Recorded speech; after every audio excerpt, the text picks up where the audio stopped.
Oh wait, I don't see your platforms on this side.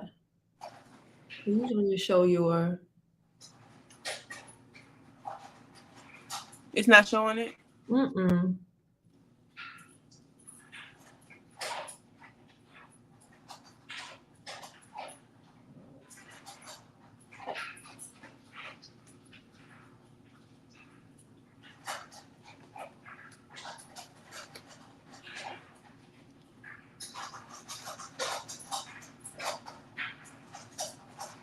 Mhm.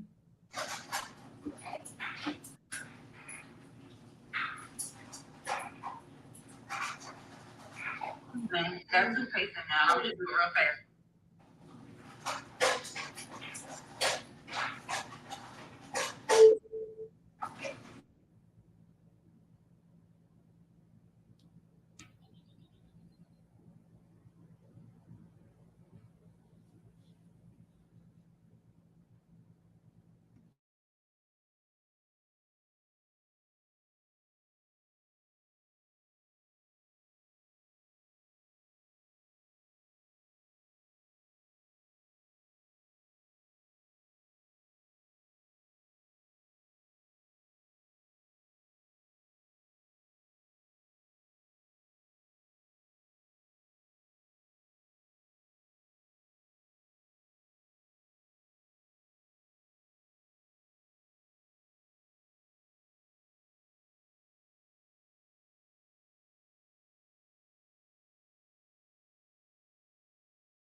I'm double checking, but it looks like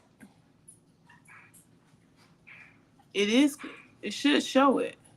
Okay. Yeah, I don't see it on my side. Maybe, I mean, did you see, do you see check marks next to yours? Actually, no.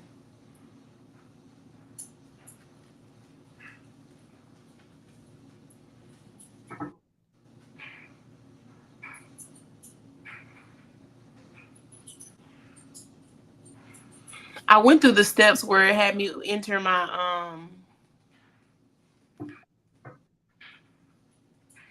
handles and everything. Okay.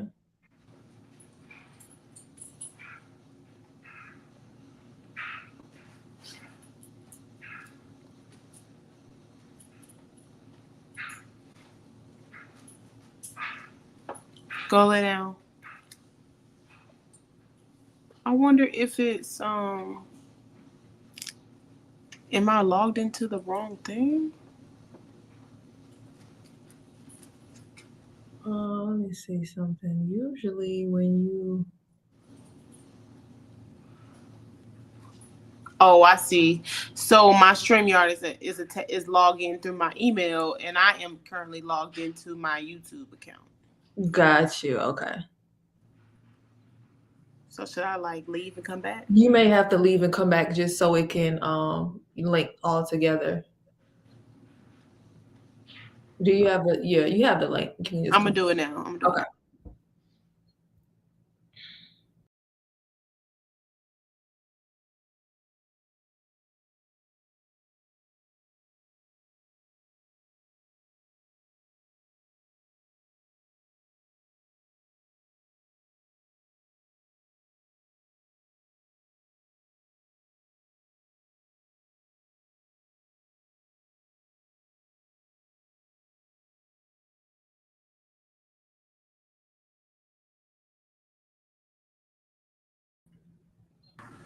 How about Oh, now? okay. Do you see your check marks?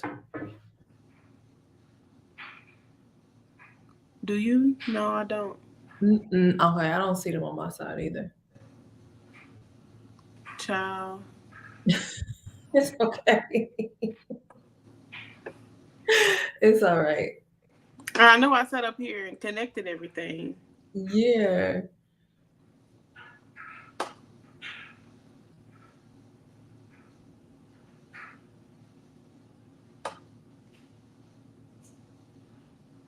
I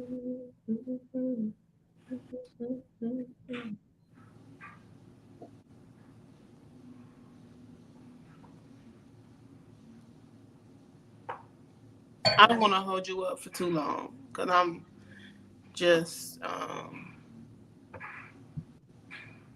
It's all right. I just wanted to be able to connect to your platforms. But since we having a little, I don't know what's going on. It usually should click up with a check mark at the top, but I don't see it. And I don't want you to have to do too much to have to figure it out. Because I'm using the StreamYard platform to get here. I just went straight to the link from here. Yeah, and you just connect all your things, and usually, I mean, it will automatically connect because it connects to mine every single time. Sometimes I have to go back into my library to reconnect if the connection is lost for a long period of time, but usually. So my destination is on here for the Amber GJ Instagram Live. Okay. And it has a check mark? No, I'm saying on StreamYard in the main, like on the desktop version of it, it shows what's it called? You know what I'm trying to say. Yeah, my Instagram as my destination, one of my destinations. Okay. So I'm wondering if it's the app issue. It may be because usually when you click it to connect, it'll open the app immediately. Right. And they'll be able to Did you put the stream key in for Instagram? Okay, I'm in here as a StreamYard guest. That's probably what it is. Yes, I did. I clicked the link. Okay.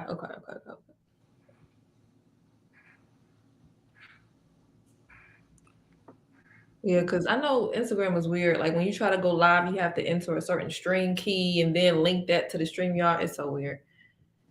Let me see if I can open this in Safari instead of the app. Okay. Because Safari is saying that I'm logged into the account and everything. Okay. Allow mic and cam access. Allow.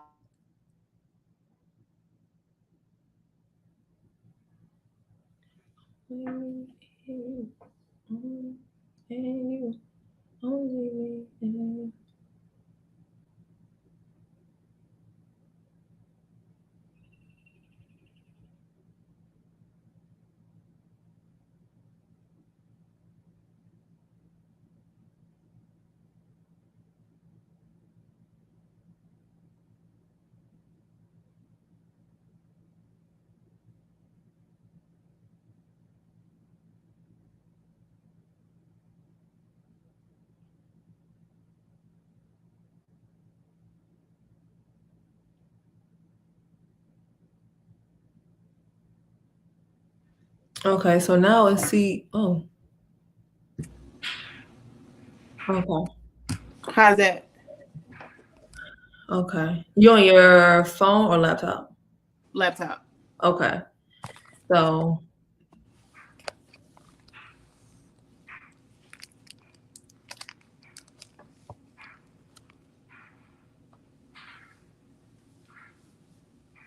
it looks like the camera is bigger and it's the same device.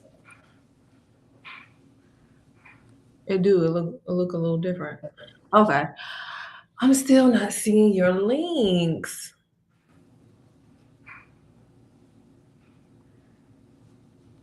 Okay, hold on. What's the title of this again? It's just interview with Gayle's Futuristic Fire.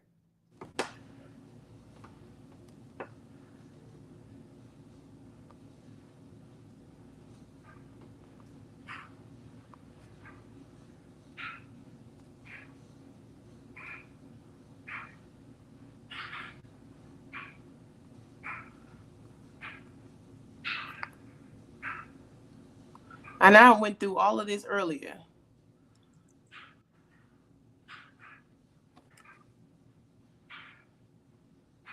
I gotta copy the key again. Okay.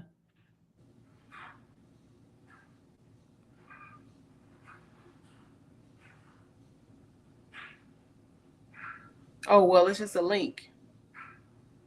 I wonder why it's showing up as something else.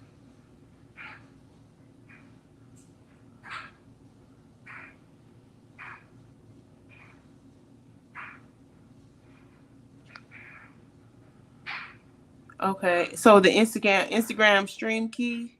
Yeah, and then you usually put that into the live box when you go live. Like it's a little text box that you input it in. I see that. Okay.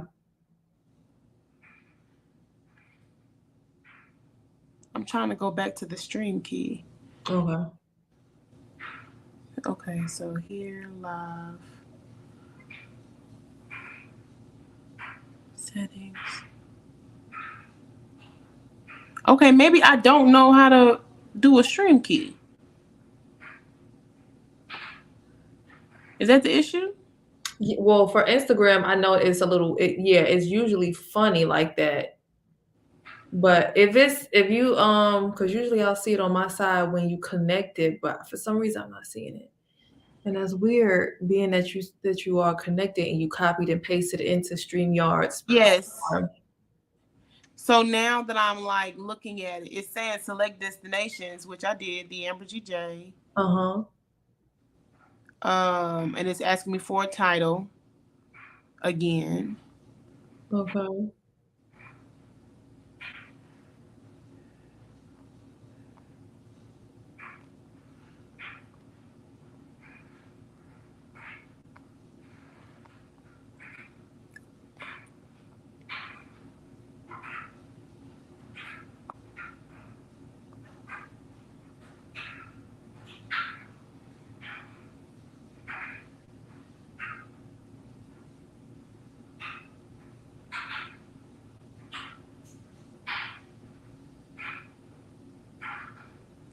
So where would it says copy the stream key and paste it below. Okay, so scroll down. Do you see I see the Instagram stream key box, but I'm trying to figure out where to get the stream key on Instagram. Oh, so when you go, you have to press go live and then schedule live, and then it will, before you press any buttons, and it'll ask if you want to go public or not, make it public, and then it will be a stream URL and then a stream key, and then you copy the stream key to paste. Okay. Yeah. Okay. So that's the step that was missing. Because it let me connect the accounts to my StreamYard account. Okay, but it didn't. Okay, there we go.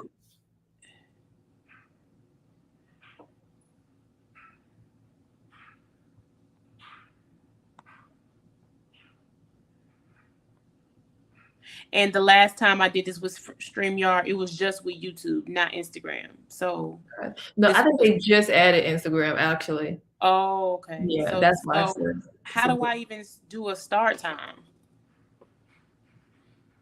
Does it have a preference of? It's adding. Oh, let me see if I can make it 8 p.m. It's saying 8:45. Just do, because once I press go live, it would I so think generate schedule live video, share link. Let me see. What is this? Yeah. Once you schedule live video, it should pop up go live with streaming software. That should pop up after. No, it doesn't. After the time? No, it doesn't. No? Mm-mm. What pops up after the time? Does anything pop up? No, it just scheduled it. It says your live videos interview today at 8:45 p.m. And it didn't take you to get a stream key something? Mm-mm. Okay, yeah, that would be the only link that's missing, is the one from Instagram.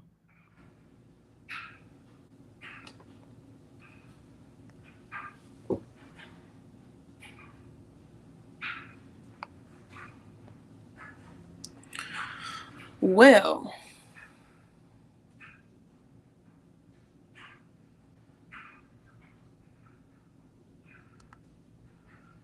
because I definitely it's in here upcoming, but there's no. It just says share link, share story, share as post, edit. Got you. And I have a professional account. That's weird.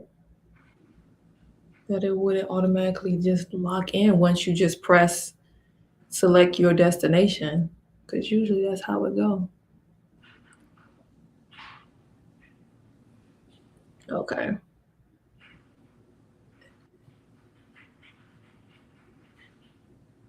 Record this video live.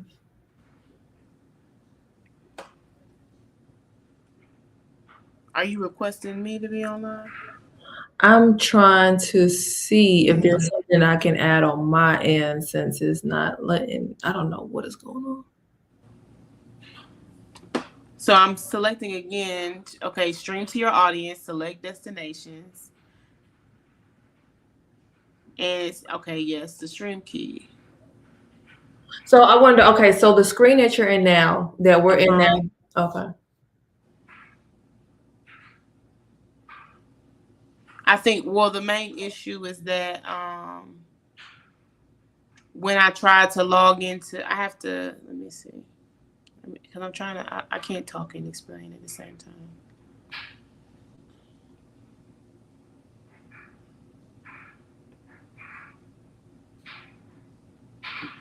Save password.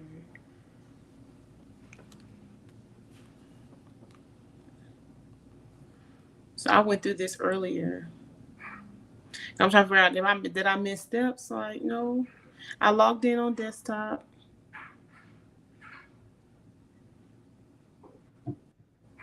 Yeah, because I think when you when you click the link, it should allow you to.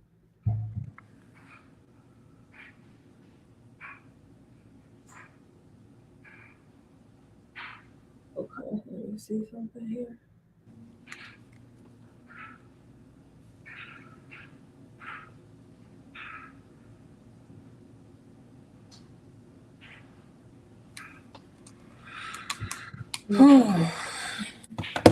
That just got stressful. Okay, so let me do the go live thing again. Live video, audience, public.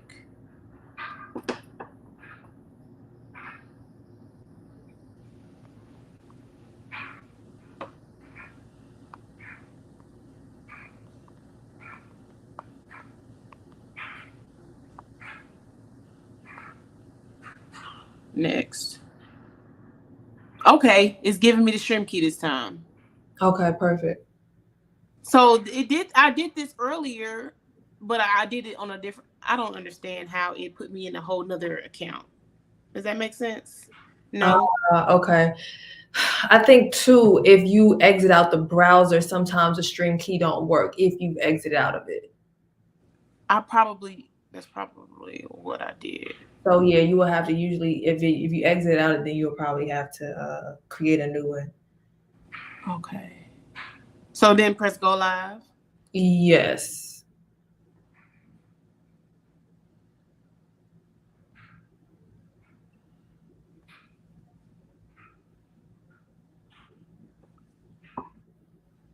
Okay, what are you saying on your end?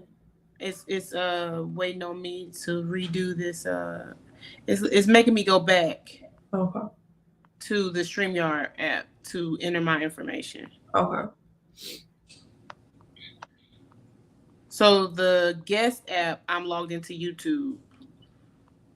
Okay. And my account with Facebook, for Instagram, is connected to my Gmail. So it's not the same thing. Mm. Wait, okay, I see your Instagram. It just connected. Yay! Period. So I need to stay in StreamYard. Yes, because that's what I'm seeing. I see your check mark now with your Instagram on it. Okay, see, look, I can't see any checks. Okay. So you wouldn't be able to see it if you, but okay, I'm glad I can see it. So Okay. we're good. Yay, we figured it out. Okay. Oh, Lord. I was like, I'm very technologically savvy. Like, this should not be this difficult. Ooh, okay, deep breath. All right. Let's get into it. Okay. Are we here? Are we live? Okay. Yes. So let me just press go live on Instagram and we're going to be good. Okay.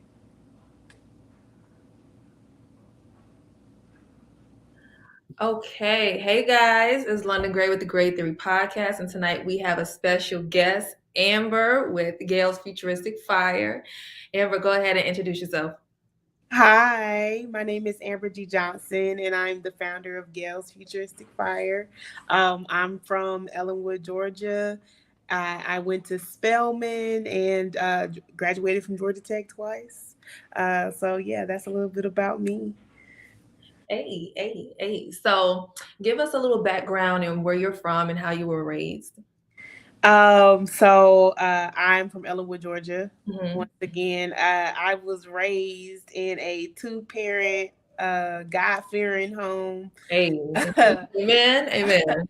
I tell people all the time, I am the balance between Nucky If You Buck and Melodies from Heaven. So yeah, I think that pretty much sums. hello.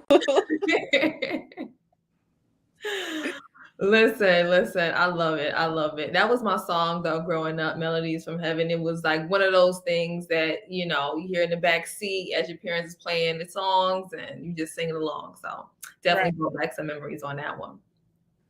So right.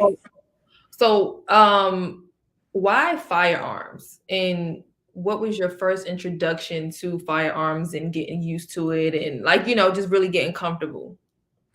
Um, so the why came after my intro into firearms. Okay. So my dad taught me how to shoot in our backyard. Hmm. When I was kid, I was around like between 6 and 8, and I didn't miss. And like that was something that we were shooting at cans and just stuff. Oh, Um, you had like a real movie like scene type of you had a real um, movie like scene type of I shooting. had yeah, I had the kind of dad that would just bring home stuff, Yeah.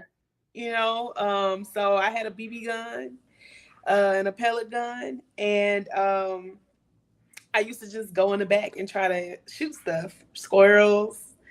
I shot at my cat a couple times, like, because I knew it wouldn't hurt him, Yeah. but you know, um, and that was like the beginning. It's like the genesis of me being interested in firearms in general. My why, I would say, began in 2018, 2019, Hmm. when I bought my first firearm. Hmm. And I walked into the range and it was assumed that I was lost, but I was coming to pick up a firearm that I purchased offline. Wow. And there was just like this condescending tone, Ooh. uh, essentially like a tone of, or like, do you know what you're doing? Hmm. And that sort of, when I think about it now, it sort of put me in a position where like I didn't want to touch the gun. I didn't want to carry it because it just felt, it's so for number one, a 9 millimeter is not the same as a BB gun or a pellet gun. Yeah. So when you have it and you want to practice with it, it's a bit intimidating, just like straight out the box. Right. And for me to have that experience in the gun store, I was just like, I wasn't, it wasn't really clicking in my mind why me presenting myself as me was not receiving the same level of customer service as somebody else that was in the range before me. Right. Um, and then I started to work at a range while in grad school, and the constant reminder from my manager was for me to check my attitude and to check how I respond to customers. And I Mm. realized that he didn't really know how to read that the customers were not only making me feel uncomfortable, but they weren't even respectful of the fact of me being a woman in the role I was in. Right. So I'm dealing with all these different microaggressions, macroaggressions, and trying to deliver customer service, trying to deliver education. And I'm also learning how to embody being a strong woman, strong, beautiful, and talented, and capable woman in this space, Right. surrounded by people who don't know how to shoot, flagging everybody who can shoot, but don't know how to teach the daughter that they brought in, Mhm. and don't even necessarily know how to talk to me. So I spent about a year and a half working for Arrange. Well, it was really less than that now that I think about it. Working with learning how to understand people, Yeah. and every day I'm literally I'm instructing every hour on the hour, and I'm developing a passion for it, and I'm learning how to read people, Mhm. and I realize like I can do this. I don't know what this is, but I can do it, and Mhm. it kind of took off from there. That's amazing. And I feel like story time.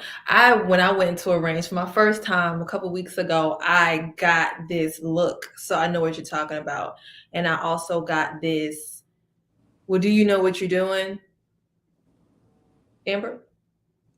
Can you hear me? Can you see me? Okay, there we go. Okay. Okay. So yeah, so when I too walked into a range, I did have get that same experience of like, do you know what you're doing? Oh, pick a gun. And I'm just like, and he asked me, he said, you don't like my attitude, do you? And I'm like, no, I do not. Like I'm coming They here know. for service and you're treating me as if, oh, she doesn't know what she's doing. She's just coming here to, play around. Like, first of all, I'm gonna need you to first of all, and then I need you to speak to me as if you want to be here and you want to actually educate, you know what I'm saying, because you keep, this is a right to carry state, so it's just like, why wouldn't you want to extend that extra helping hand or extend that um grace upon the people that are trying to learn. Right. And then I went into the back and I'm just like, so they just give you a gun and they just let you walk back there? I mean, there's not a real person that's in there monitoring the live firearms is just going. And, walked in there and surprisingly, there was a guy that was there that he was an instructor and he was already instructor of several people that just was walking in. And I'm just like, so you just come here randomly and well, he was nice enough to show me what was going on. But yes, when all upon the walk in, I would say that I didn't get the best experience being a black woman and just I just was caught off guard. I was like, I'm about to spend about $200 in here and you gonna, give me that type of attitude of, just looking at me up and down trying to size me. And I'm just like, you don't even know if I knew how to shoot or if I'm just coming here as a newcomer. So I didn't like that at all. Yeah, and that's the recurring thing, like men and women and non-binary folks who come to me and talk about their experience at the range, like, Mhm. and they are a demographic that aren't really considered in desiring training, Mhm. and the, we all sort of are coupled in a demographic that experience discrimination in those Yeah. spaces as well, whether it's said or unsaid. Um, and it turns you away from proper education. Absolutely, I agree with that. Like, it makes me not want to come back. Like, Yeah, I had a dope experience, but I just wish that they were more helpful and just kind of like, you know, I would say really harnessing on the people that come in and make them want to come back. Like, first of all, if you're doing the customer service right, then you're gaining more people that's going to return. Like, exactly. your return on your investment. You have to invest to have those skills. And then just to have that return on investment. We're going to keep spending money with you because we're going to keep buying bullets and you know what I'm saying? Right. And so I was just going to ask this, have you always had a knack for just teaching or training? And I felt like when you was explaining, it was just like it kind of just fell into your lap. Is that how you felt in that moment of like you instructing? Yeah, I would say instructing did fall into my lap. But teaching is in my blood.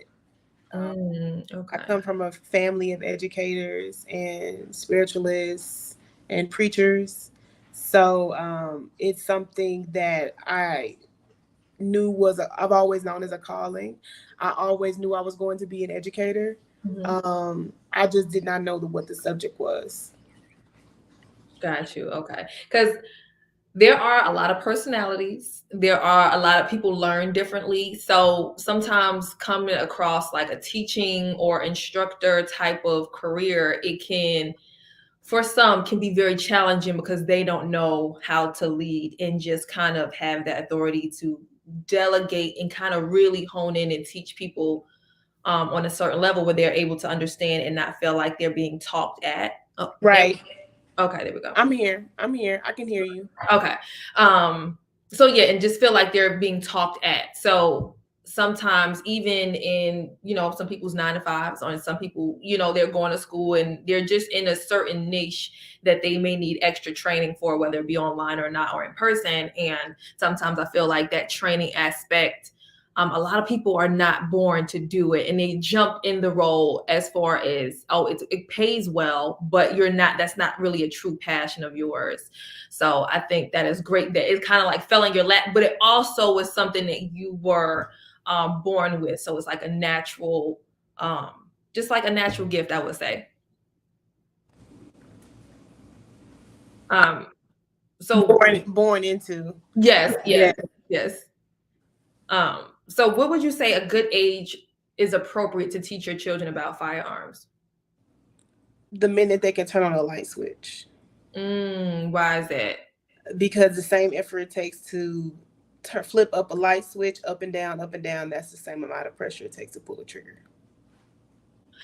It was a story on the news and how this child went into their dad's, I guess, safety box or hiding place to get the gun and mistakenly, I think, shot his sister, or it was somewhere close, like the babysitter or someone. It was just someone close in the, what he was doing. But it had no prior training. So the question came up. I was in a meeting one day and it was just like, so what is a good age to teach your child about, firearm safety and letting them, knowing the rules and regulations? A lot of people just like, oh, it needs to be locked in a safety box, or kids shouldn't know how to use it. So you being a firearm instructor is just like you said, it is easy as a light switch, which I've shot a gun and you have your finger on that trigger and it can just go. Especially, I know kids got that power that that I don't know where they get all that strength from, but they Yes. Yeah. are very strong. So have you had experience with teaching a younger child how to use a firearm? Yes. So I've taught children as young as 6 with an Mm-hmm. accompanied adult. And children catch on fast. Um, Mm-hmm. they catch on very fast, and most ranges require the child to be at least 6 years old. Okay. Um, So how was it for you? Was it kind of like I will remember learning this at the age of 6 type of moment when you were training a child? I think the child would remember. From what I saw, the child had already understood like the Basic. what to do with their hands. Okay. Children are very observant. Mm-hmm. So whether it's TV, video games, or even watching an adult pick up a firearm, they know what a grip is. They Mm-hmm. know where their finger is supposed to go. Right. But it's up to you as the instructor to break down the mechanics of firearm safety to an ABC 1, 2, 3 level of a child, Mm-hmm. but also consistently hone in the importance of this is a weapon. This is what happens when this weapon goes off. This is Mm-hmm. the firearm safety rules, and not just telling them the rules, but asking them and clarifying with them whether or not they understand. Mm. Okay.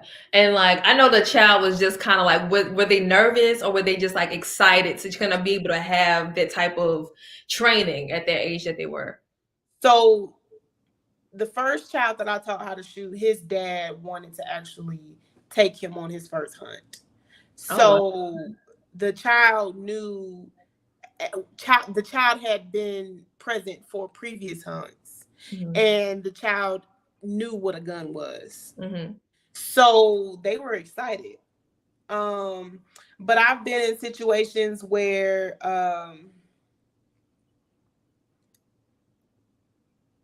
the parent wanted the child to just know that it was wrong. Like it was like a disciplinary experience. Okay. And I believe I handled it very well. But Okay. like it was a situation where the child had taken a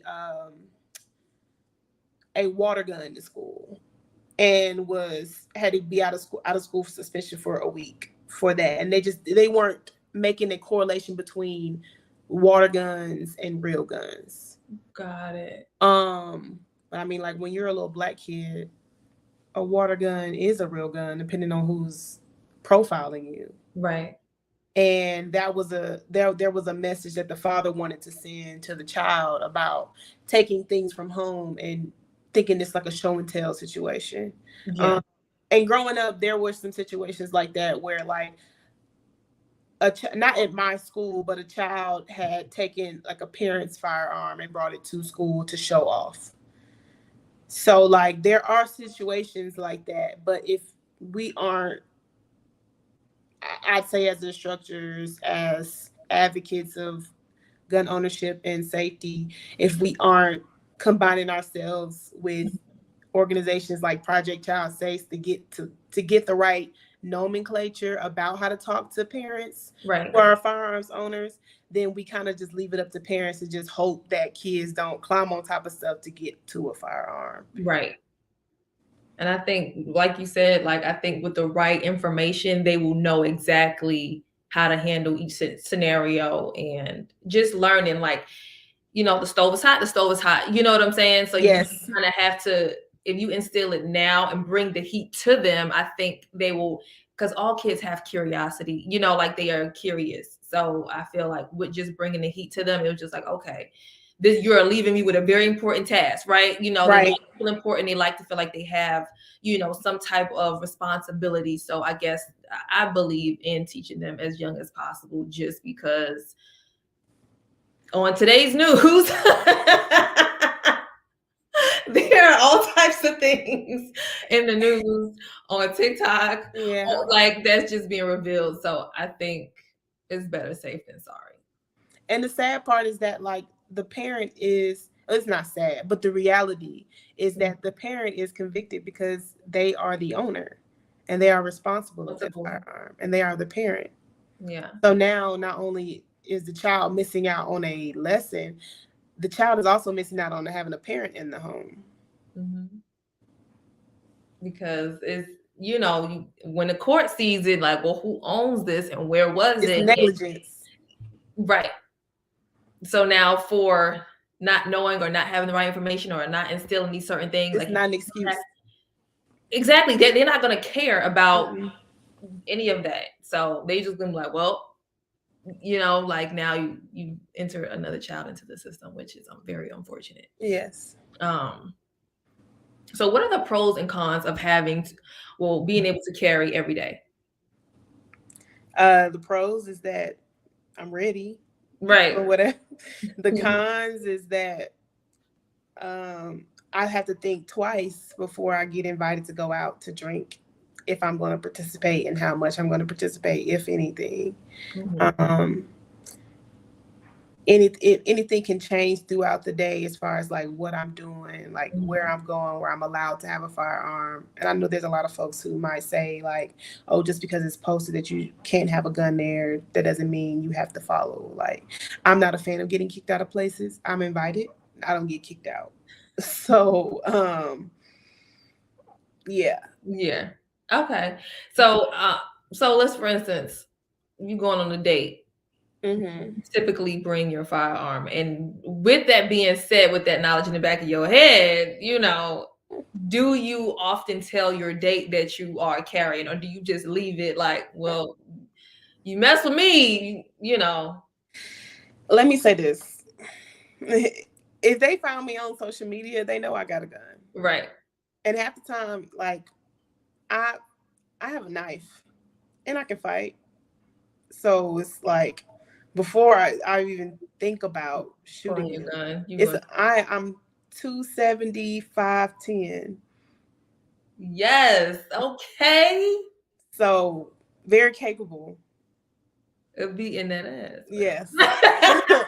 And disarming someone. So it's one of them things where I train for the day that somebody thinks that I'm somebody to play with. Right. Like, catch me slipping if you want to. It's not a slip. it's the fuck around and find out. Yeah. Prepare the others, call your mother, Right. make the arrangements. Because Right. I'm coming out alive. Right. No, I get it. I think it's good that and I know not every woman has okay, I can't say for men either. I don't know. But they don't have. You know what I'm saying? So I'm pretty sure, and there's been a lot of scenarios, Risa Tisa and some other people that's been conned into dates and not feeling safe, or they wish they had ways to protect them or just had that knowledge to kind of save themselves in a situation where they felt defenseless. And I think just knowing the proper way to disarm or to defend yourself, I think going out on a date with every dating app that everybody meets, I think virtually these days. So I think it's best to kind of like carry. And I'm not saying you have to alert, but listen, you want to try to write one on some days and you won't be so lucky. But I wholeheartedly believe that you are the weapon first. Like, there's no point in getting a gun if you can't defend yourself, if you're not willing to defend yourself. Yeah. Because a gun should only be used when you feel like your life is in danger and you are willing to go to jail behind it. Right. Last resort. Period. Which is why I run, which is why I practice picking up heavy things. I have a steel mace because I will swing anything at you. So what does your training look like? Take me through a typical training day for you. I have a 70-pound poodle that I do squats with sometimes. Okay. I walk him. I do body weight training. Mm-hmm. So that's like holding planks, RDLs, a lot of Stairmasters, like a lot of endurance training. I have a steel mace just for like functional training, and I do yoga for flexibility. And every night I have like a massage gun that I massage my joints with. I drink water. I mind my business. Include that into the repertoire. Yes, minding your business comes with the training. But it's not like I'm a Navy SEAL or anything. Okay, because I'm picturing you doing laps and I'm like, what is... So I do swim. I do swim. Like, I do run in the water. Okay. I don't have a reference for a situation where I needed to get away. So I have to create the scenarios in order to understand what my potential clients are asking me about.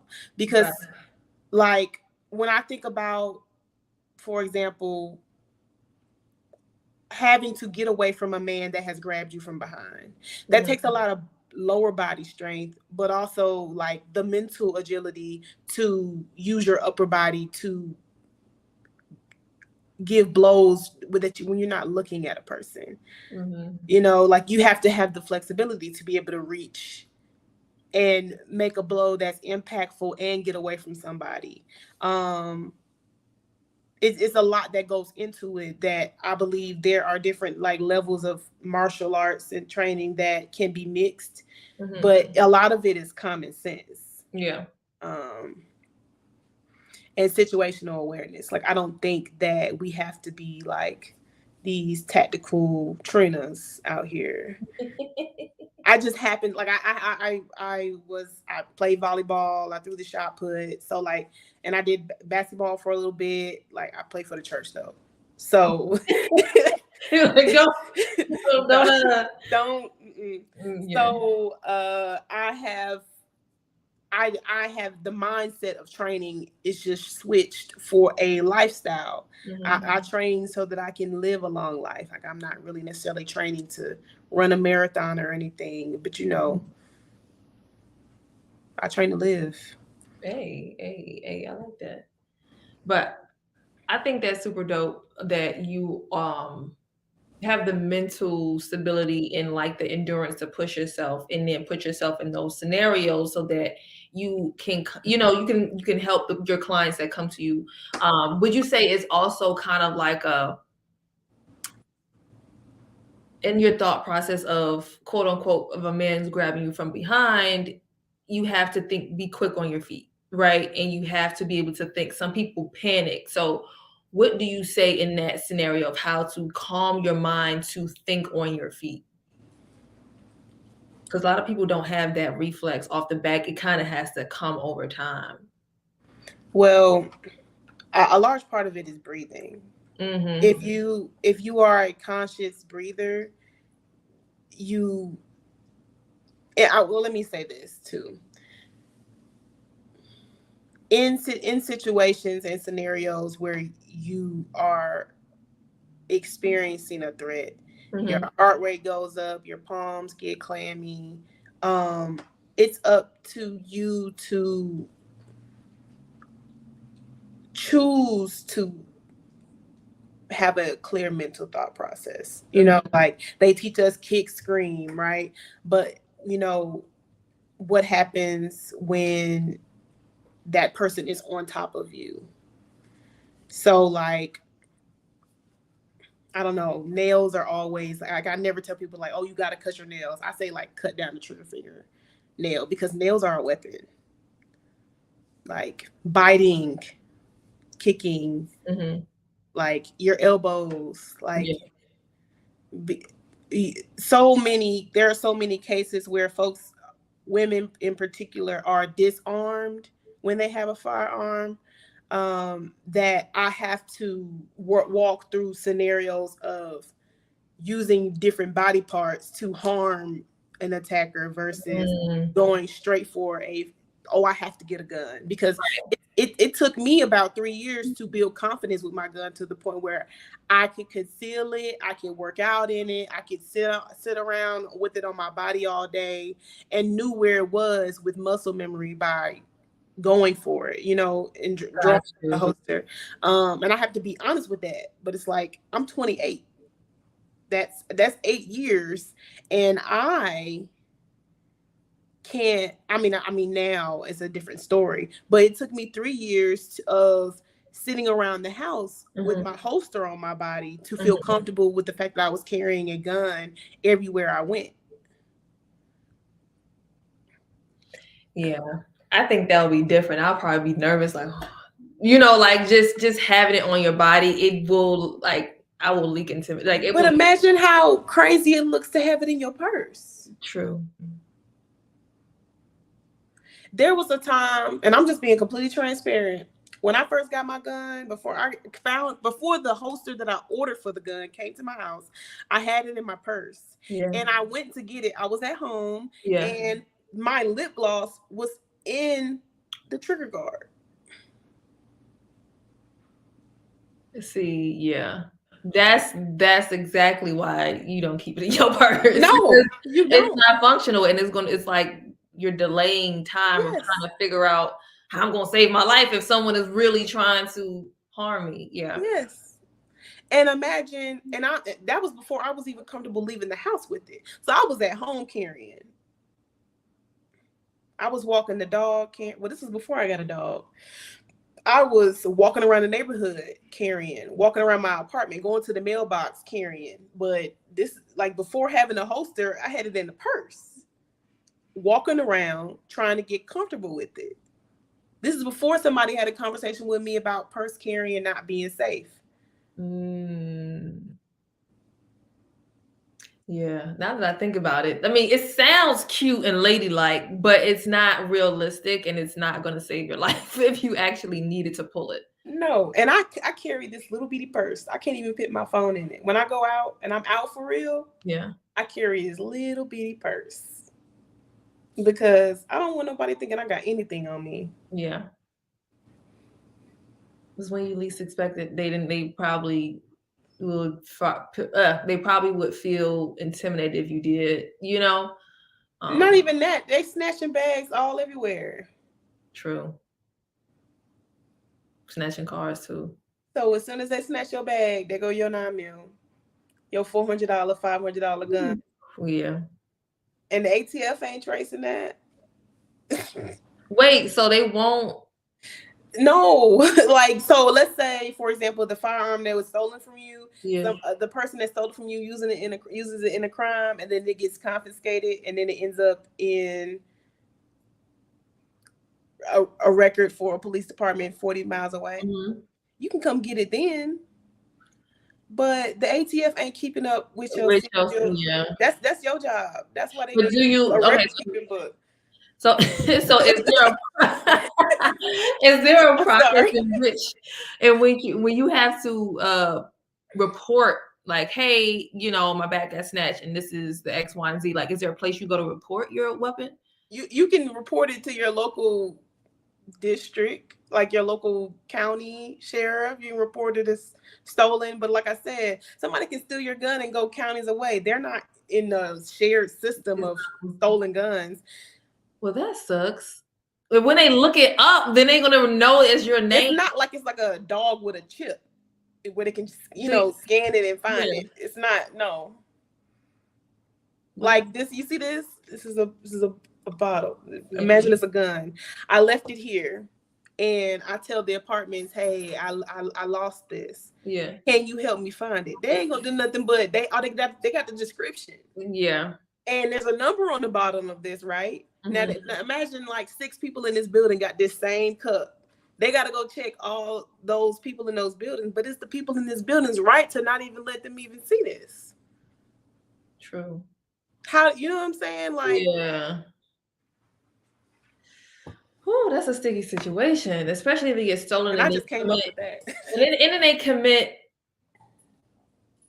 a murder of some A sort, crime a with crime. your firearm. So yeah, that's a whole nother. So I do own an FFL. So, which is basically I am the owner of a business that is licensed to conduct background checks Okay. and run through the process of firearms ownership from stage 1 to finish. Mm-hmm. Yeah, it's wise to keep up with your stuff. Yeah. Yeah. I mean, enough said, like having just this one little piece of steel and you know what I'm saying? You just don't know. You just don't know where things can lead. So it's just best to keep it on your body, on your person at all times. Or in a safe, biometric, preferably, so nobody can break into it. I mean, like if anybody motivated enough will get into anything, but it's up to you to take those extra preventative measures and Right. extra precautions. So as an entrepreneur, what do you feel like is the gray area for you? And what did you feel like you had to sacrifice in order to get to where you are now in your business?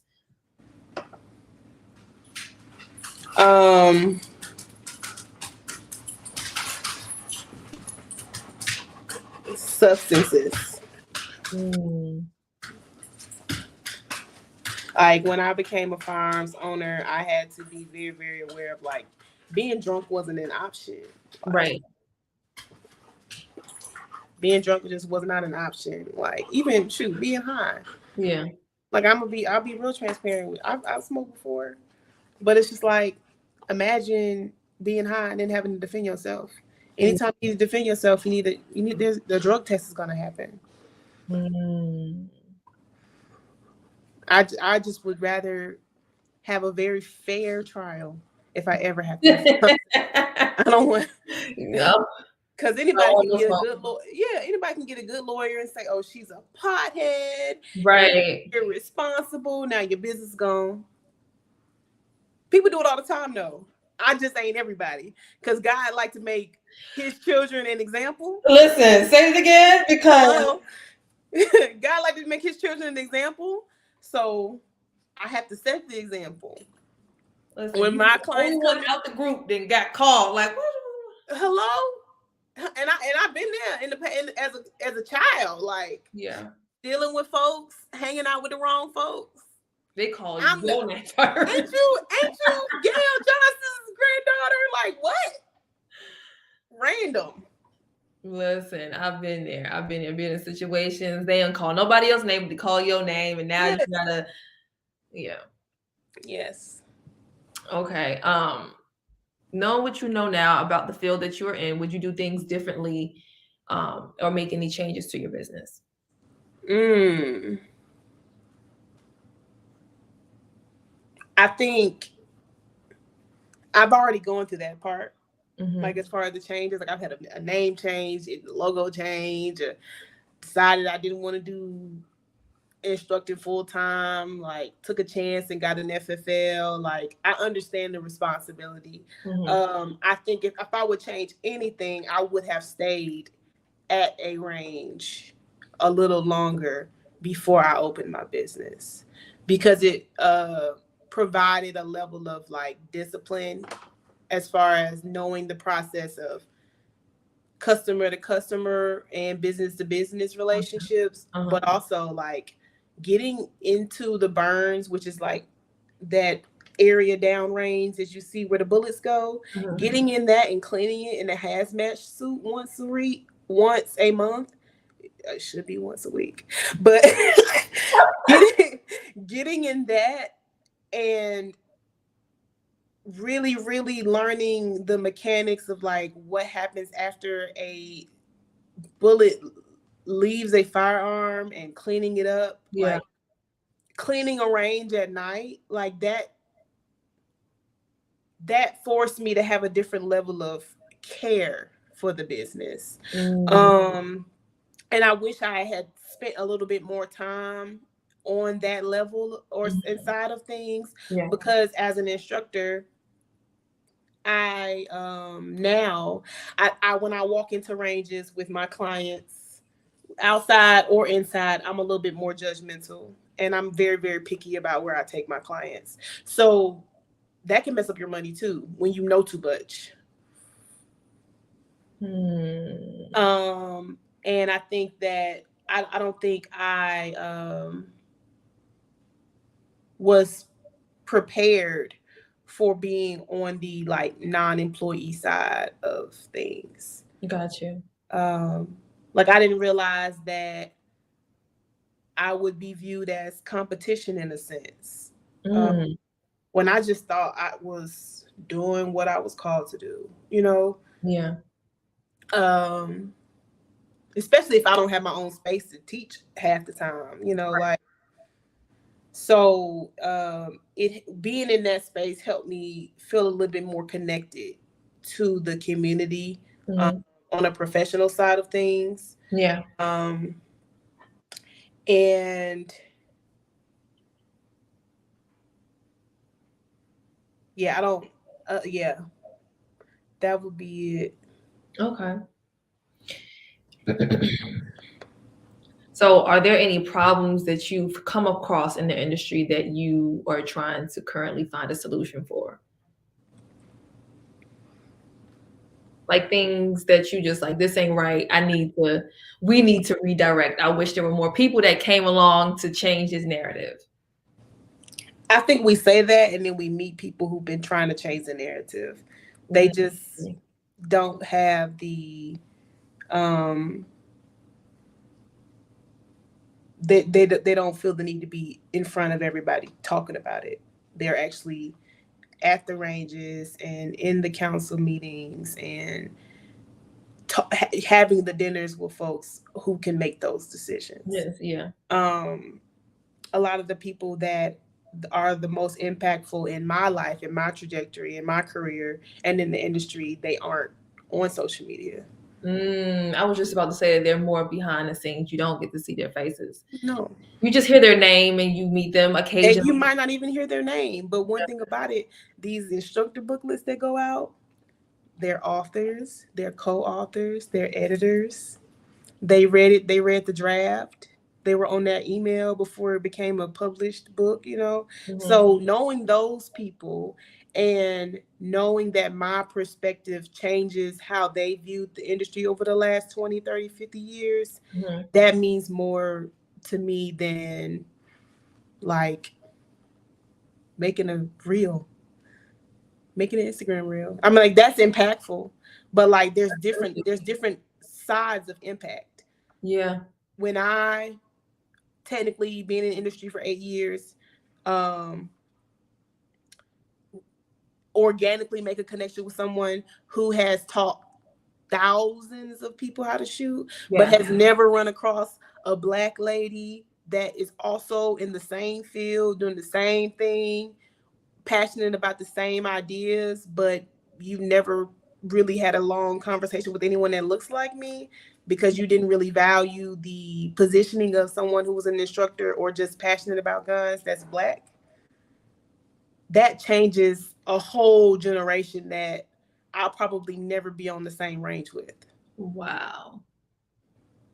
To think of it like that. And I think what falls in line with that is the amount of service that that person has done. The people that you don't see in the reels, like it's when people open up businesses, when people answer their calling and they've aligned themselves with their purpose, um, they miss. Some people miss the service part. They miss serving the community, and they're more worried about The dollar. the dollar amount. And it's my purpose to get people to realize what you started and what you are now. Like, where is it aligned to service the community that you've originally built? Like, you started this, but then along some way you lost the vision as to what you're originally supposed to be doing, right? So Right. it just turns into, I'm just trying to. Oh, it's a slow season, so you feel like you should, like you got to go chase something or chase. All you have to do is service. You know what I'm Yes. saying? And it will come to you. And I Yes. don't think a lot of people understand that part. And No. And I'm gonna keep it real with you. Being an instructor is not that lucrative. Like people want to learn, and now and there are people out there who will disagree with me, but I ain't no $50 instructor. I will never be. I ain't no $75 instructor. I ain't no 1 hour on the range and 30 minutes teaching instructor. yeah, You gonna get quality and you gonna pay me. yeah, Period.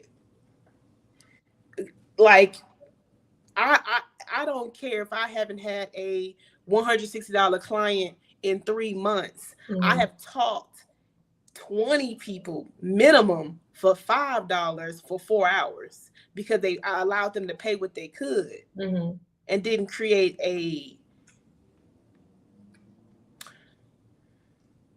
bridge mhm. that they couldn't afford to walk across. Right.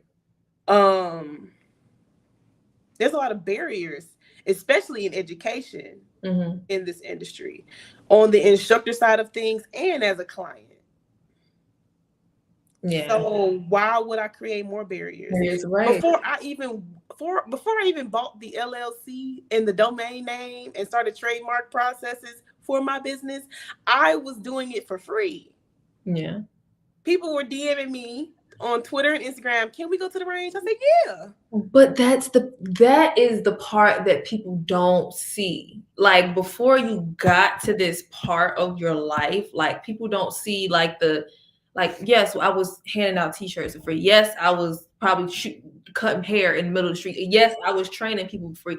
Like, yes, I did, because there's a allotment of time when you're starting your business that you are going to have to do it, and just it's like, just you're serving at this point. You're in the serving realm before you're reaping and you're charging the prices that you charge.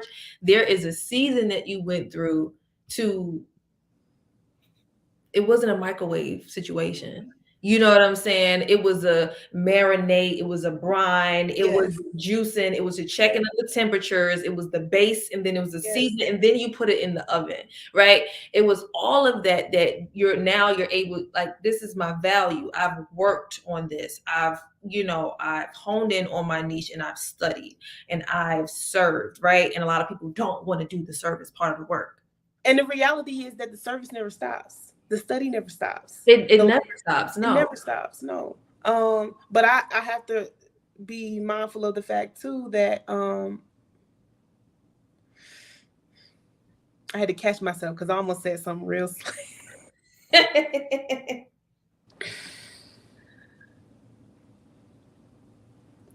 The service never stops. Yeah. It never stops.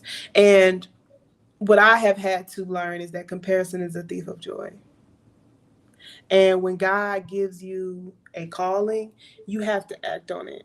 So if somebody needs to pay what they can, pay what you can. Service needs to be the same quality as the family of 6 that's gonna pay $160 per person.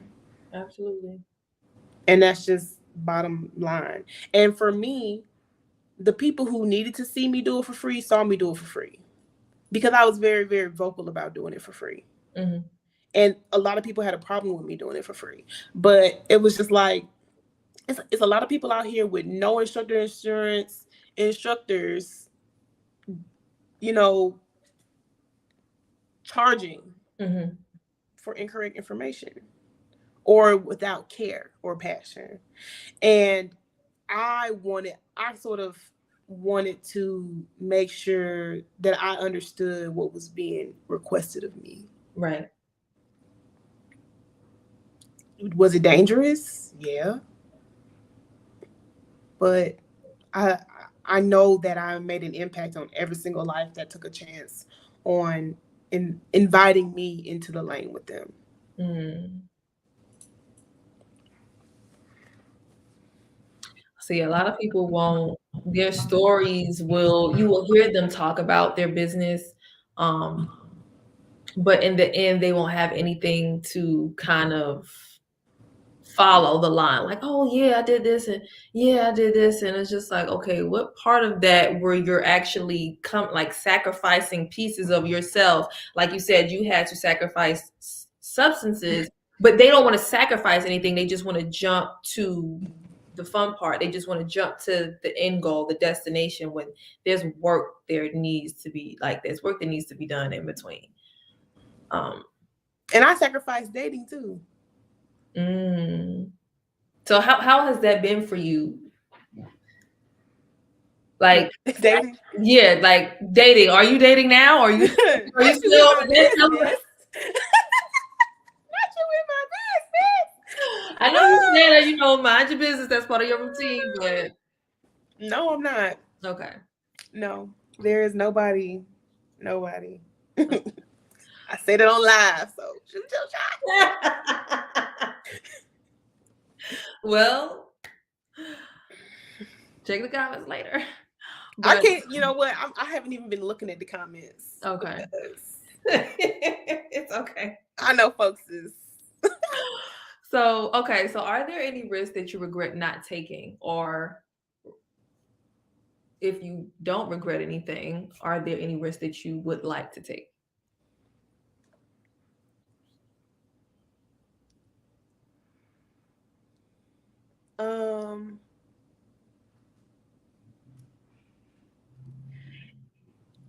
I think there's a lot of risks that I've liked to take, but I just knew that I was not prepared to take them.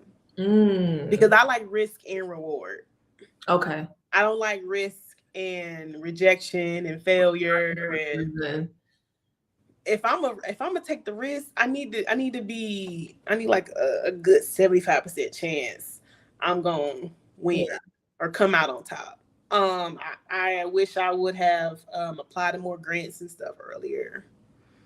I wish I would have hired someone to write proposals for funding. But it's like, when I think about it, I didn't know what to do with that money. I didn't know what I was gonna do with that money. Like, and you don't want to have an issue with the IRS. So I did it broke until I knew what I was going to do when I got some money. Right. And the sponsors just kind of came. Like, somebody donated like $250 last year and bought all my electronic ear protection. Wow. So Listen. I got a box of ear protection Mhm. and batteries for the Ear Pro, ready to go for a class. Wow. Like, and most people go cheap. Most people still go cheap and Yeah. still been teaching for years, and you can't hear nothing. But you know, I ended up having a passionate conversation with them about me having a student that was deaf in one ear, and Mhm. they could not hear me, and it was really pissing me off that I took their headphones off and gave them mine. Wow. And they saw me. This is like somebody else that was on the range at the time. They saw me do that, and they asked me like what my business needed, and all I could think of was ear protection. Wow, that's a nice, like that's a, like, just, I guess from the outside looking in, you were able to sacrifice, you know what I'm saying? You put yourself on the line, like, listen, you don't have this, I'm going to provide this. Because I have a trained ear.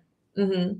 You know, and I'm looking for things that my client is not looking for. So I could be blindfolded and still help my client. Wow. So it's one of those things where if I have to sacrifice the tech to help you out so that you can feel comfortable in a space where I feel comfortable, then I'm willing to do that. See, a lot of people don't get trainers like you, instructors like you. And I ain't everybody instructor. Right. So when I don't receive the payment, then I guess I won't see you. Right. And that's okay. It's okay. And that is okay. You find who's supposed to be there and who's paying. Everybody is not, I want to say your tribe is your tribe. You know what I'm saying? The people that come to you, your business is your business. Everybody think that, oh, I'm not reaching them. Like, there's a lane for everybody. Yes. And I stay in mine. Look. With the blinders. Just on, like, minding my business. That's it. Name some of the things that you currently need help with in your business in its current standings. I know you said about the grants and, ear protection and stuff. Is there anything else? I need help with maintaining as we scale and grow. Okay.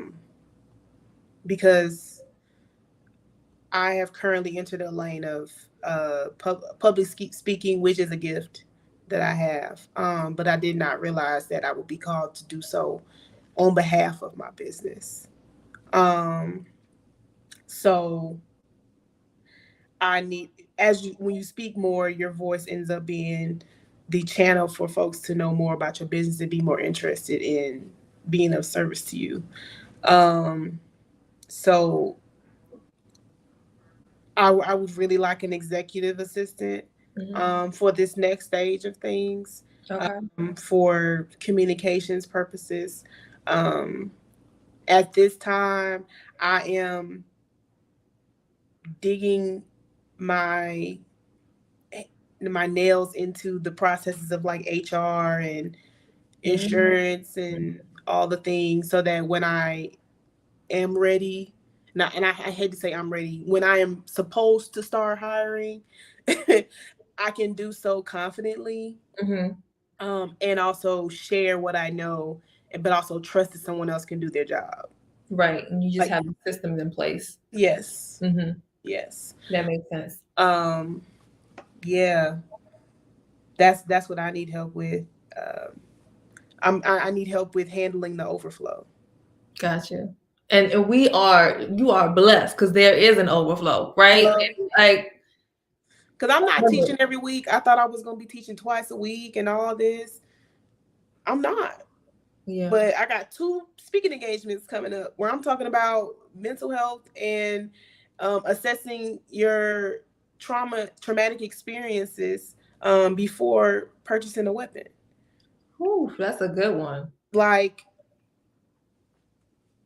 it's taken a whole. I mean, I have degrees that I actually use for this role, Right. but like it can be assumed that I don't use my what I've learned in school for Right. this. But it's very foundational. I have a women's studies bachelor's degree, Mm-hmm. digital media master's, and history and sociology Mm-hmm. master's.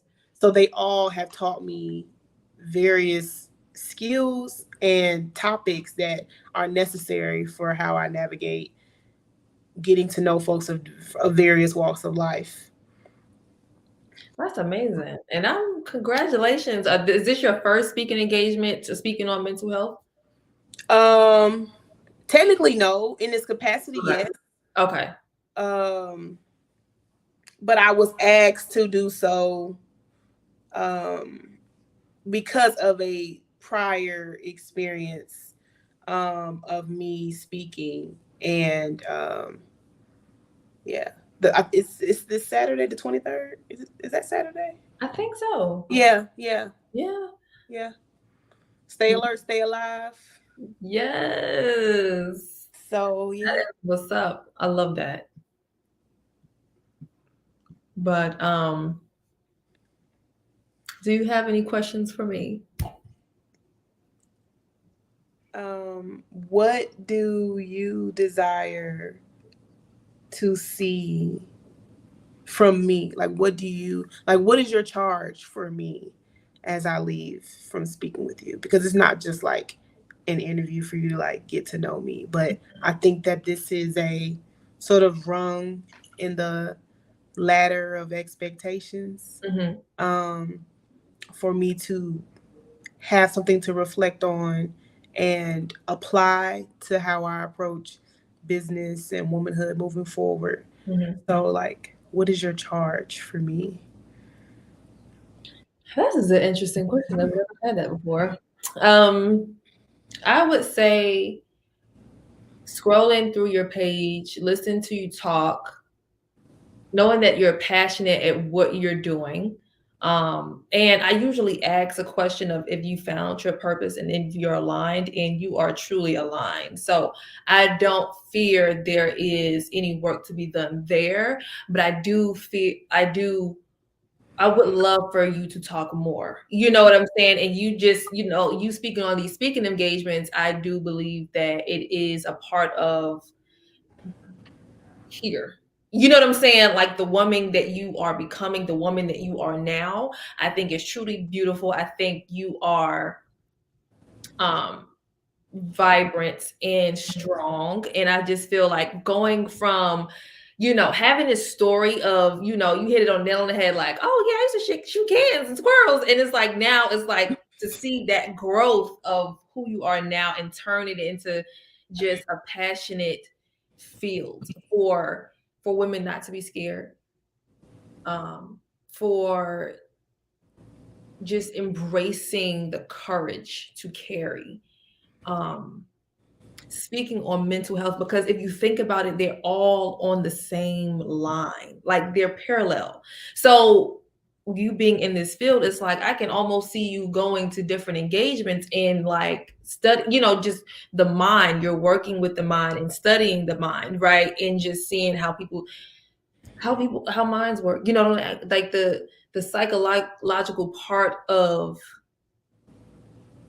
after shooting a gun, how are you feeling? Right? You know what I'm saying? Like, what is it that you're feeling after, whether it be traumatic experience, or if you're coaching through someone that is defending themselves, and now you have to have a one-on-one with this person that probably just took a life for the first time defending themselves. And that is where I see you. You know what I'm saying? Having those tough conversations with those people and breaking things down.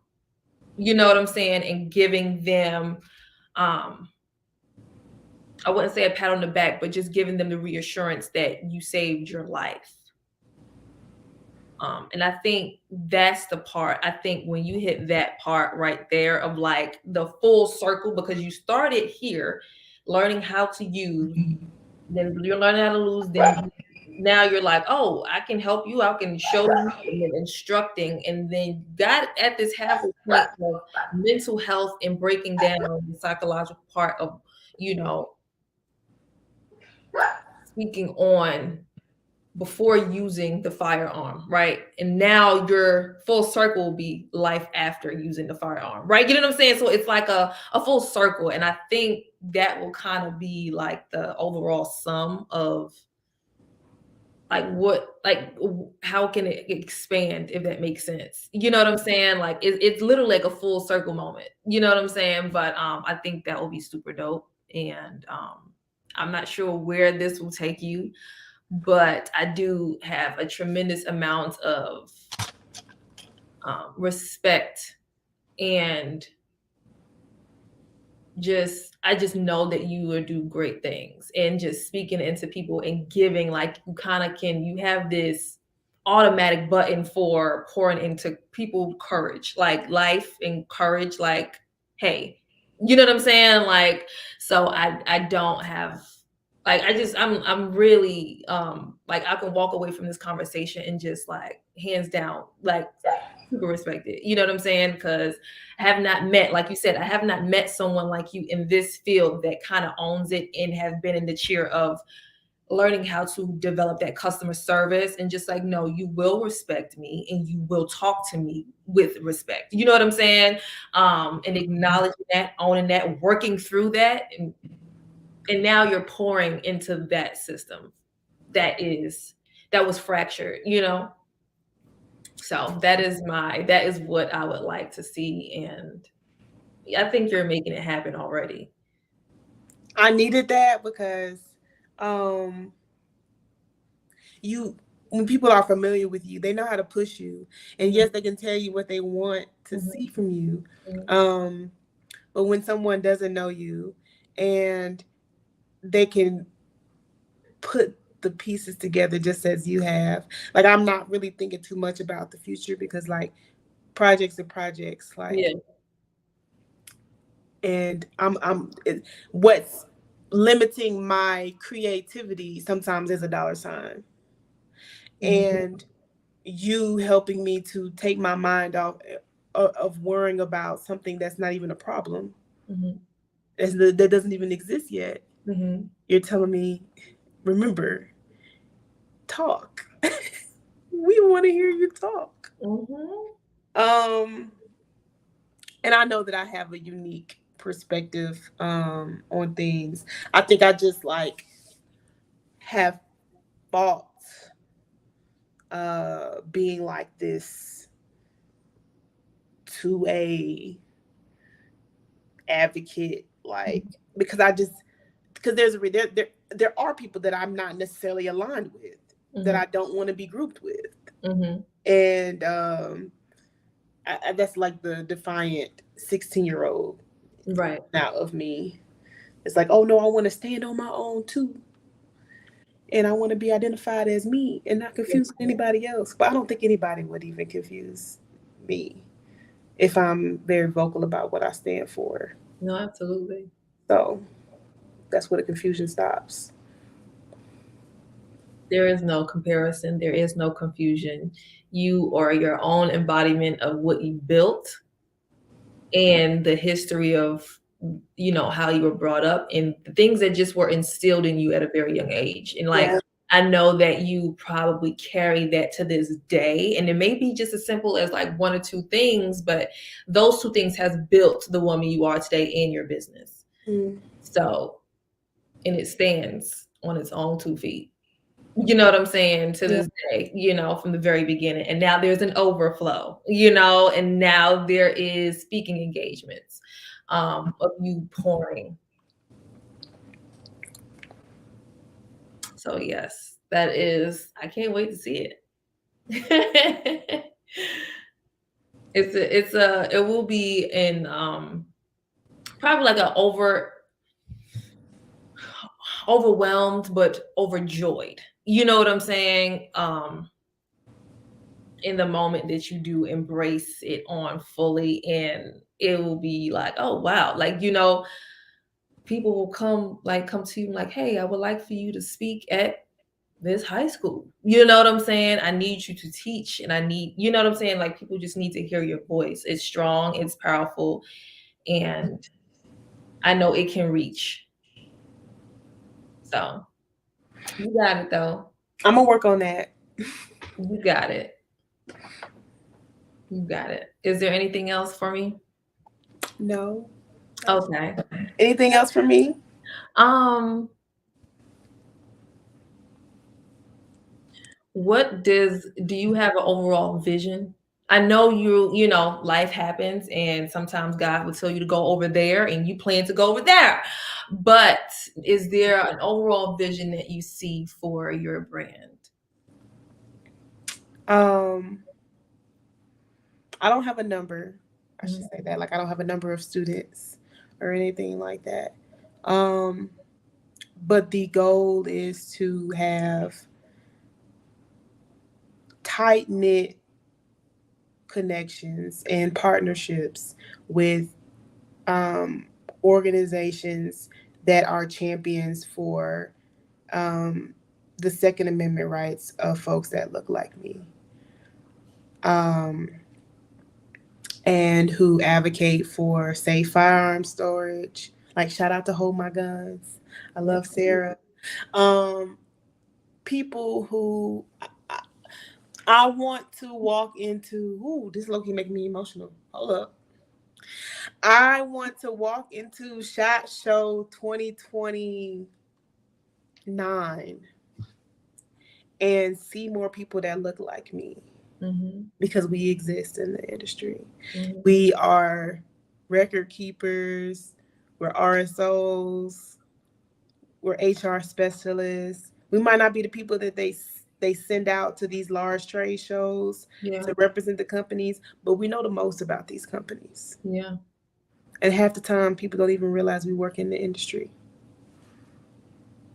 And they don't, because I didn't know. I have had a I've sold guns, I've done background checks, I've taught, I've kept record of guns, I've been responsible for passwords, I've cleaned lead off the floor and out of rubber and steel. I've recycled projectiles. And in every from the plastic to the physical firearm, there is somebody that looks like me that is a part of that process. And Wow. I and I'm saying 2029 because I expect it to be a quick turnaround. I Mhm. expect there to be I am calling for a call to action of allow people who aren't at the top to have a better understanding of what happens in the industry beyond their role.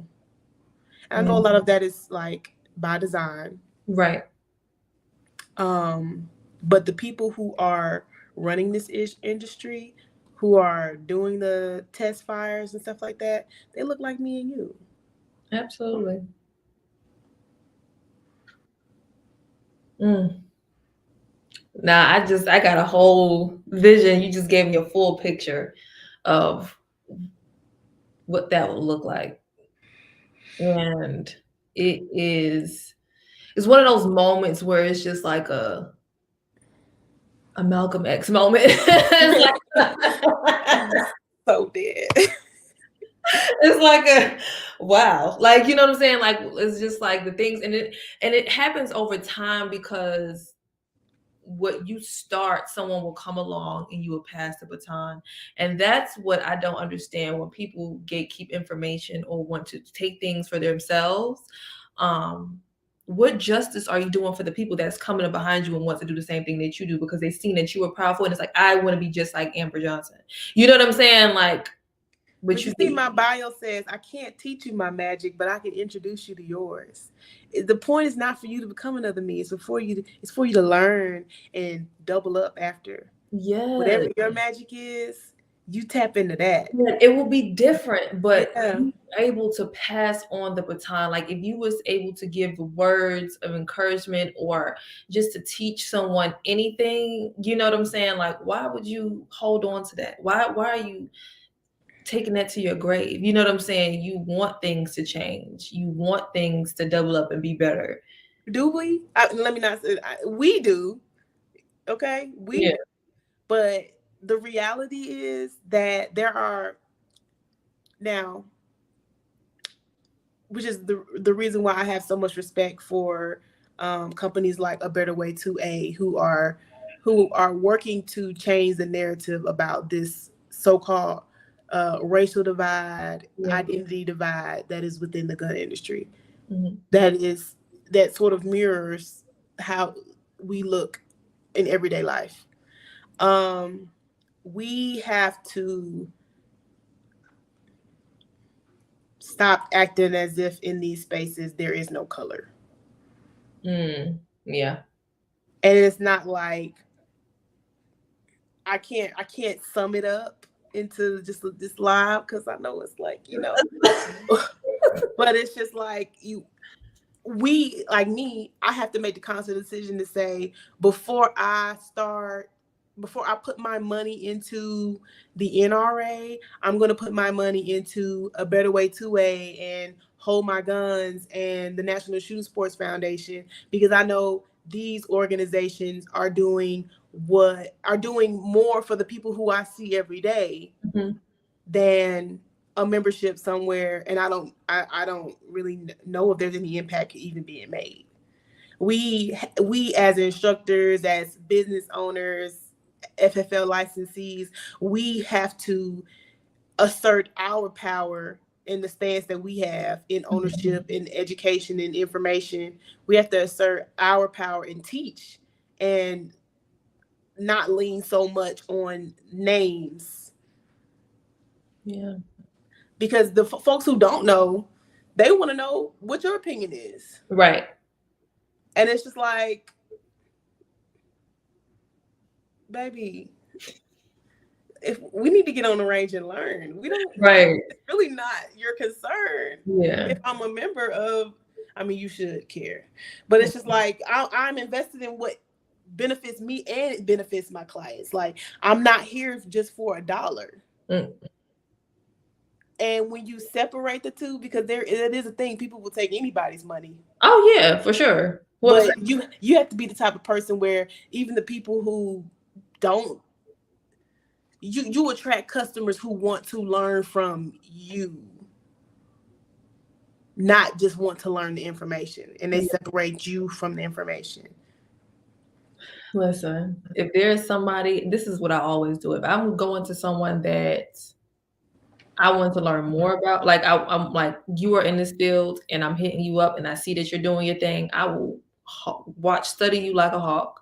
I need to know what you're about, what you value, because that will determine my outcome as well. Because if I'm learning the same thing, like the way you're doing things, then I'm going to end up like, well, why my business is, what I'm saying, doing these things? Why am I attracting this type of crowd? You know what I'm saying? It all depends on who you learn from, who's doing the teaching. Like people like go into these jobs and like, well, who's training all these people? Like, And I will say this, like,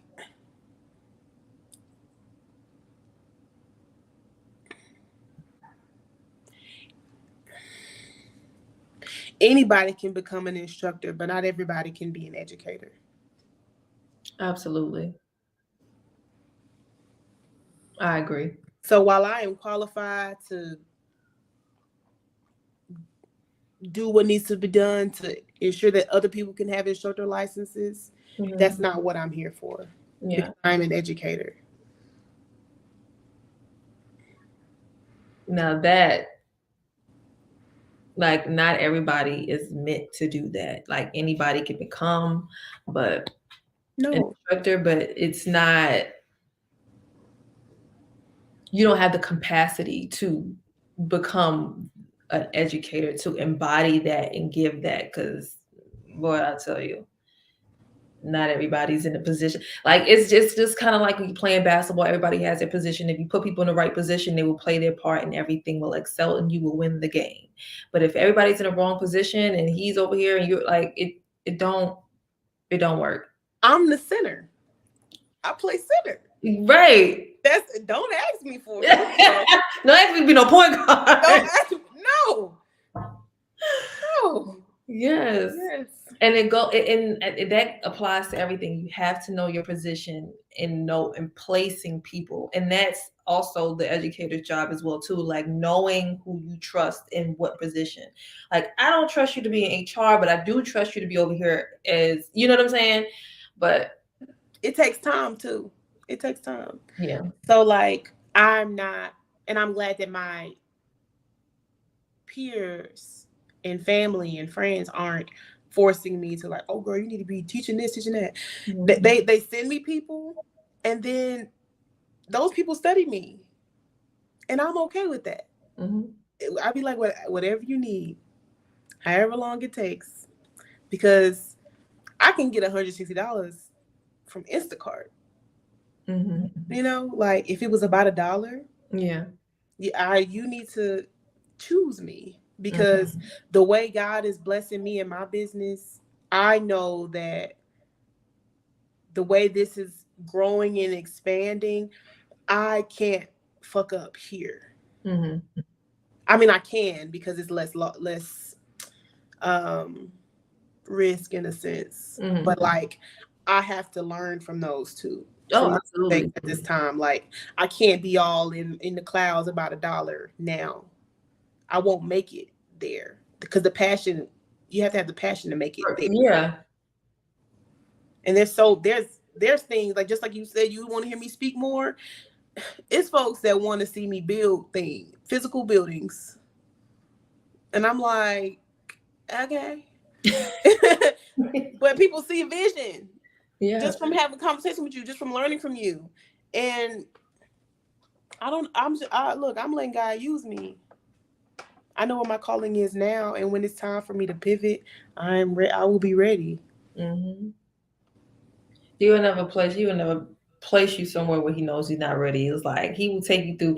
Like if God told you what you really had to go through to get to where you're going, you probably would opt out. Uh-huh. Like you would Yeah. probably opt out. Like, oh no, I'll just, you know what I'm saying. But that's Yeah. not what he's called you to do. I So, was supposed to leave grad school to do this 3 years ago. mm, I stayed and failed my PhD exams twice, wow. sitting on the idea. I thought I could do both. No. So imagine what it would look like if this would have been started 3 years ago. Look out. I don't even know if it would be as quality. It probably would have been done out of ego, Yeah. trying to prove a point, Mm-hmm. like everybody else. God has a way of humbling you because he sure is. He humbled me a couple of times. Hello? Like wait a minute, I gotta recalibrate. We gotta start over. No ego.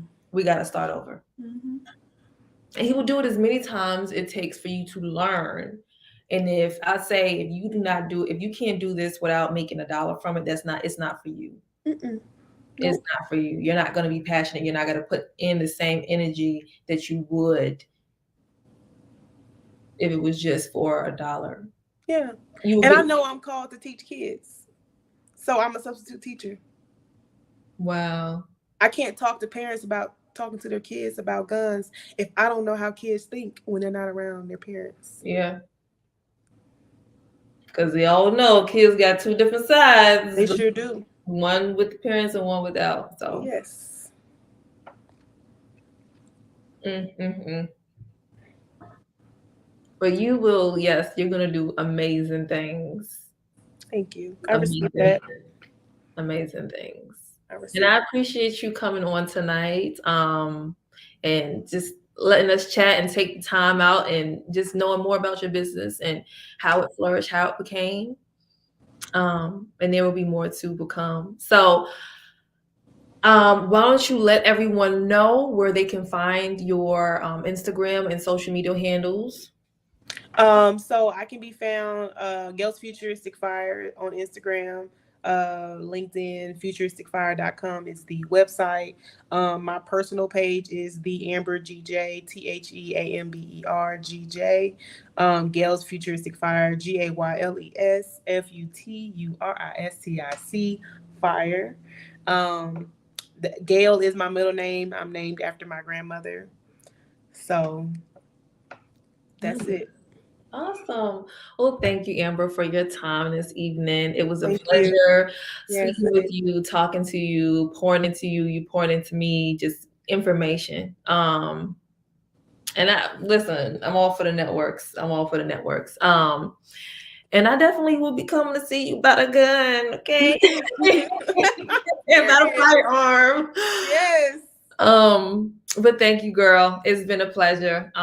It's your host, London Gray on the Gray Theory podcast, and it's been just an amazing night. Getting to know more about Gayle's Futuristic Fire and just some insight on her as an individual. And we are out.